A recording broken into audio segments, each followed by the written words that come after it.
नमस्ते दोस्तों, आप लोगों का स्वागत है हमारे यूट्यूब चैनल पर। आज जो है बात करते हैं एसएससी स्टेनोग्राफर को लेकर जो एनालिसिस किया गया है।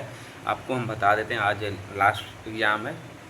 जो मेरा वीडियो देखेंगे उनके लिए ही बता रहे हैं, क्योंकि वीडियो जो है थोड़ा टाइम नहीं मिल पाया बनाने के लिए।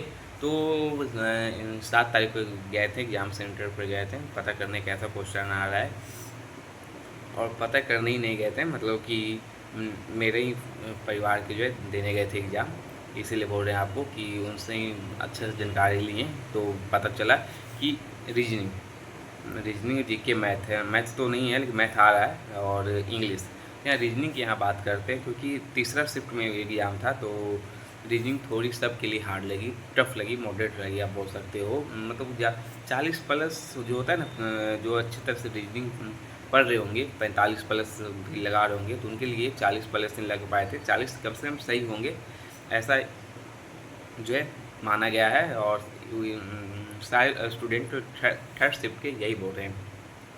लेकिन बात ये है कि बता दें आपको कि रीजनिंग जो आ रही थी, जैसे कि कुछ ऐसे जो क्वेश्चन आ रहे थे, पूछे जिनसे कि क्या बोला जाता है कि एड्रेस रह गया, पिन कोड दे देता है, दिल्ली शहर हो गया, आपका घर का नाम का पता, और वही दो ऑप्शन रहता है। एक नाम आपका हो गया जैसे नवनीत कुमार, एड्रेस आपका हो गया, पिन कोड हो गया, मोबाइल नंबर हो गया, और 2 A और B करके रहता है। उसमें से अंतर निकालना रहता है कि इसमें से क्या दोनों पता सही है, या नाम अलग है, या एड्रेस अलग है। ऐसे ऐसे ऑप्शन आपके रहते हैं।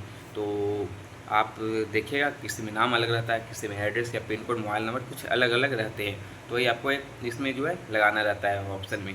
तो मतलब कि इससे भी 3 या 4 जो है क्वेश्चन आए हैं, ऐसा हम पता किए हैं। और ठीक 3-4 क्वेश्चन आपको जो है ऐसा आ गया है कि आप किसी रेस्टोरेंट में गए हो, या फिर किसी फैमिली के साथ है, आप मूवी देखने गए हैं रेस्टोरेंट में। मान के चलिए क्वेश्चन था कि रेस्टोरेंट में गए और खाना खाने गए, और तो ज़्यादा रुपए आपको दे देता है ग्राहक, तो आप क्या कीजिएगा। ऐसा ऐसा जो है प्रश्न आ रहे थे। या फिर आप किसी फैमिली के साथ गए हुए मूवी देखने, तो आपको उस समय क्या करना है। जो रीजनिंग में ऐसे सवाल आए थे जो टीसीएस कभी ये पूछा नहीं है।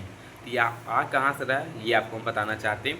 यदि आप DSSS का एग्ज़ाम दिए हैं, जो नहीं दिए उनके लिए अलग बात है। जो देने अभी जा रहे हैं तो बता रहे हैं कि रीजनिंग आप DSSS टेक्स्ट बुक पर जाइए, DSSS का सेट लगाइए रीजनिंग का। सेम रीजनिंग में ऐसा ही DSSS में ही रीजनिंग में ऐसा ही प्रश्न जो है क्वेश्चन आते हैं। ये अनुमान ये क्योंकि हम ऐसे ये नहीं कि अलग सिलेबस है, सिलेबस रीजनिंग में ही है, ठीक है। लोग नहीं पढ़ पाए हैं, एसएससी ने जो हर साल जो दे रहा है क्वेश्चन ऐसा नहीं दिया है, लेकिन DSSS में ऐसा क्वेश्चन आता है। तो रीजनिंग जो है आपका DSSS से ही आ रहा है। तो प्रैक्टिस कीजिए। और ये बुक में नहीं है तो कोई बात नहीं, लेकिन रीजनिंग ही है। और मैथ की बात कर लें, जैसे कि लोग बोल रहे हैं कि मैथ आता है, तो मैथ आ रहा है लेकिन ज़्यादा नहीं। जैसे कि एज आपका हो गया, एज होता है, फिर आपका कैलकुलेशन, ये सब जो है रीजनिंग में ही आते हैं। एज ये सब जो आपका रीजनिंग में आते हैं माना जाता है। तो ऐसा नहीं कि वो मैथ ही दिया जा रहा है। लेकिन आप रीजनिंग का कोई भी बुक आप उठाते हो तो उसमें एज ये सब आपका रहेगा, ठीक है। ऐसे रीजनिंग पूरी इजी थी का, तो सब आसान था, कुछ ज़्यादा हार्ड टफ नहीं था। तो आप तैयारी जो है लोग जो बोल रहे हैं कि टफ है, सब कुछ नहीं है, सही है। यही कि प्रैक्टिस उसका नहीं हो पाया, टीसीएस के अनुसार जो है प्रैक्टिस रीजनिंग का वो नहीं कर पाए, अलग बात है। लेकिन DSSS का कीजिए, आपका सही जाएगा रीजनिंग। अब जीके इस सब की यहाँ बात कर लेते हैं। रीजनिंग की यहाँ बात होगी, अब जीके में क्या प्रॉब्लम रही है। जीके जैसा कि हम एनालिसिस किए, पता किया, तो पता चला कि कम से कम 20-25 क्वेश्चन आपके तो वन लाइनर की तरह थे। तो वन लाइनर का मतलब कि 30 क्वेश्चन ऐसे थे आपके कि जैसे दो आपका जीके में ऑप्शन दे देता है कि याद नहीं है, लेकिन ए और बी दे देते हैं आपका। दो आपका क्वेश्चन रहता है कि मौर्य काल की राजधानी ये है और उसकी स्थापना इतना दिन में हुआ है। ये आपका दो आपका मान के चल क्वेश्चन है, और दोनों में यही पूछा जा रहा है कि ए सही है कि बी सही है, कि दोनों सही है, दोनों गलत है।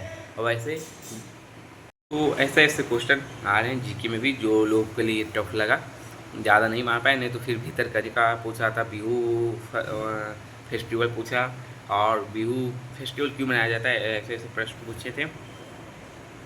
और क्या बोले, कुछ या जितने पता हुआ है वही आपको हम जानकारी दे रहे हैं, ठीक है। अब चलिए हम अब इंग्लिश की बात कर लेते हैं। इंग्लिश की यहाँ बात किए तो पता चला कि प्रीपोजिशन से ज़्यादा सवाल आए हैं, और साइनो एंटो तो आता ही है, इस पर बात नहीं, एक्टिव और नरेशन सब आए हैं। और यहाँ कॉम्प्रिहेंशन में सब क्या प्रॉब्लम लगी, क्योंकि लोग ज़्यादातर इसको नहीं बना पाए हैं।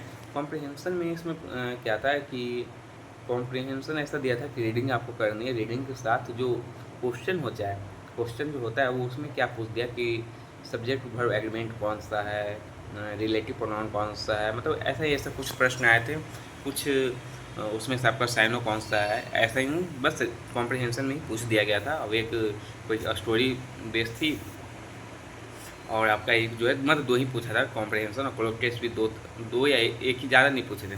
15 PQR कुछ ज़्यादा पूछ दिए थे, 6-7 प्लस का तो PQR था, सब मिलाकर वही कि 30 तक आप मान के चलें तो कॉम्प्रिहेंशन क्लोज टेस्ट PQR है। फिर आपका ग्रामर वेट सब था, सब ईजी रहा, इंग्लिश भी ठीक था, जीके भी ठीक था, मैथ भी सब, मैथ जो आए तो आपको बता दिए, रीजनिंग जीके इंग्लिश सब सही रहा। तो आप लोग रीजनिंग को बता रहे हैं, जीके भी आप, जीके तो ऐसे जैसा आ रहा है ये आपको बता दिए कि आप यदि ज़्यादा पढ़े हुए हैं तो आप बना सकते हो, नहीं तो फिर रीजनिंग के लिए TSSP का मौका लगा के जाइएगा, और कुछ नहीं करना है आपको, इंग्लिश ईजी है।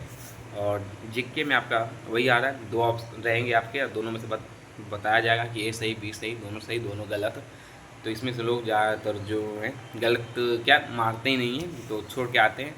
तो यही था आज का जो है बात की स्टेनोग्राफर का एनालिसिस, जिनका एग्ज़ाम है बेस्ट ऑफ लक, कमेंट करें, आज किनका एग्ज़ाम है।